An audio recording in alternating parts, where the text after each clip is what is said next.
I was like an assistant director இந்த film. ஹீரோங்கிறது வந்து அவங்க அந்த மரியாதைலாம் கொடுத்தாங்கன்னா கூட நானும் அவரோட ஏடியா இப்போ இருந்தார் கிருஷ்ணமூர்த்தி கிட்டி. ஸோ அவர் நான்லாம் வந்து அடுத்த சீனுக்கான ஏற்பாடெல்லாம் பண்ணியிருப்போம். இவர் இங்கே ஷூட் பண்ணியிருப்பார்.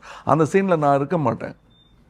அந்த பாபா மருகையாங்கிற பையனுக்கு டென்டிஸ்ட்டு கூட்டிகிட்டு போய் பல்லு செட்டப் பண்ணது நான் தான். அந்த பொறுப்பெல்லாம் விட்டுருவாங்க. நாங்கள் எல்லோரும் போய் ஒர்க் பண்ணுவோம். அந்த அம்மாவுக்கு மேக்கப் போடணும். மேக்கப்புக்கு பட்ஜெட் கிடையாது. ஸோ ஏஜ் மேக்கப் பூரா நான் தான் பார்த்துட்டேன். அதில் அந்த அறத்தடவுறதெல்லாம் மற்றவங்க பண்ணிவிடுவாங்க. பட் இந்த மாதிரி தெரியாது யாருக்கும். என்கிட்ட கொஞ்சம் எக்யூப்மெண்ட் இருந்தது.